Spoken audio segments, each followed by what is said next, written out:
Ստեղծարար գաղափարների պակաս ապագա Հայաստանը չի ունենա։ Նման մտքեր ես ունենում հայտնվելով Թումո ստեղծարար տեխնոլոգիաների կենտրոնում։ Մայիսի 20-ին Երևանի, Դիլիջանի, Գյումրիի և Ստեփանակերտի Թումո կենտրոնները ներկայացրին վերջին կես տարվա իրենց ուսանողների լավագույն աշխատանքները։ Այստեղ կա գրաֆիկական դիզայն, վիրտուալ իրականության, խաղերի ստեղծման արդյունք, 3D մոդելավորման, ծրագրավորման, երաժշտության, տեքստիլի դիզայնի, կենդանիների կերպարի դիզայնի եւ սա միայն Երևանում։ Դիլիջանում այժմ տեղակայված է կահույք, որը մենք կոչում ենք այդ պրոյեկտը հին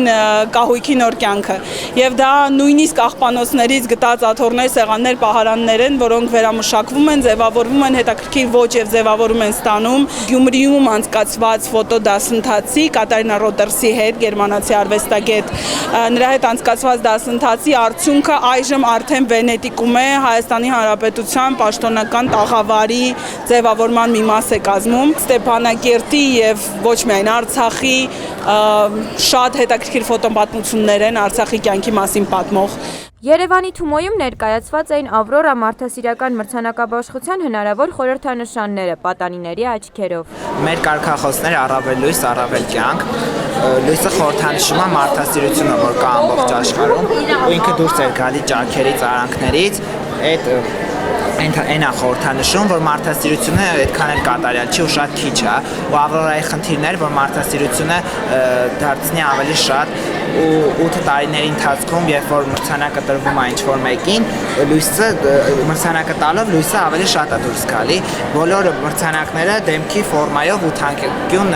ֆորմաներ են։ Սեփական պատմության վերագնահատում եւ հայացք դեպի ապագա։ Թումոյում Հայաստանի տարբեր ոլորտները զարգացնելու եւ մի շարք խնդիրներ լուծելու գաղափարների պակաս չի զգացվում։ Հələ դեռ որ փոքրատարերն են մնակայել, բայց պլանավորում եմ անում նաեւ մեծատարերը, դրանից հետո թվերը եւ հետո արդեն ողջ հայոց հայբուբեն։ Շատ եմ ցանկանում նաեւ հայկական typography-ին զարգացնել, քանի որ շատ քիչ ֆոնտեր կան։ Հայաստանում մացակցրտի գրաֆիկ դիզայնը շատ վատ վիճակում է։ Քիչ լավ դիզայներներ կան, ամեն մեկը ինչ ուզում անում է, գերշ լոգոներ եւ այլն, հայկական այբուբենը վատ է օգտագործում եւ ցանկալի կլիներ, որ հուսով եմ ապագայում գրաֆիկ դիզայներները ավելի լավ սերունդ կստեղծվի եւ արդյունքում կստեղծվեն բազմաթիվ հայկական ֆոնտեր, որոնք որ կլինեն գեղեցիկ եւ հեշտ օգտագործվող։ Իմ պրոյեկտը այնպիսին է, որ մտքագելով ցանկացած քաղաքի կամ գյուղի անվանում կարողանանք տեսնել այդ քաղաքի տվյալները, ջերմաստիճանը, գրաֆիկները, օրինակը։ Ինձ ասենք Գորիսի տվյալները, էլի գրաֆիկները, բնակչությունը, կոորդինատները։ DIY եւ Pyramids բենդի անդամ եմ, էլեկտրոնային երաժշտություն։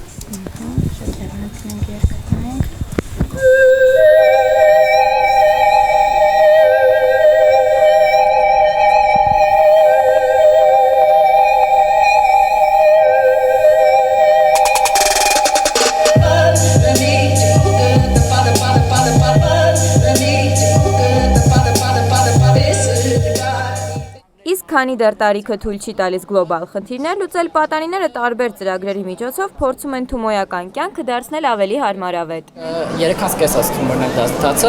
դասը, եթե 5-10 րոպե ուշ են գալիս, քանի որ թումոն չգիտեմ ինչով է ձգում բոլորին, բայց շատ սիրում են բոլորը ու լրիվ պարտաճահար գալիս են։ Մի փոքր ուշացման դեպքում ուղղակի արդեն ազատ համակարգչի տեղ չի լինում։ Մեր հենց ծրագրի ամբողջական իմաստը է դա, որ երբ որ լոգին անում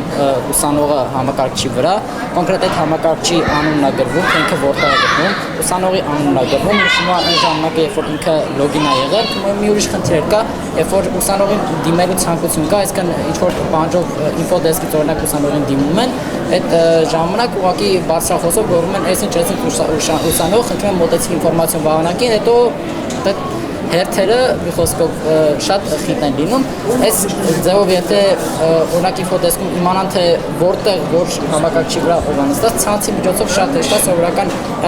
նամակ ուղարկել ու հասցնել այն ամբողջ տեղեկությունը, որը անհրաժեշտ է այդքան խառնաշփոթ ստեղծելու փոխարեն։ Թումոյում խոստովանում են, ինչքան էլ ծրագրավորմամբ զբաղվելը խիստ հետաքրքիր է, այնուամենայնիվ նման լարված աշխատանքը հանգիստ է պահանջում։ Թումոյական հանգիստը նույնպես զերծ չէ ստեղծարարությունից։ Պատանիները արևելյան Մայթայի մարտարվեստը յուրովի համատեղում են ծրագրավորման հետ։ Այդ լարվածությունը ցրել ֆիզիկականի միջոցով էլ եւ պարապմունքները մեզ օգնում են, որ մենք լիցքաթափվենք, ավելի լավ ստեղծարար գաղափարներով կարողանանք պրոյեկտներ ստեղծել։ Ֆիզիկական վարժությունները, եթե ինչ-որ հաշիվ են պահանջում, մենք 0-ից մինչև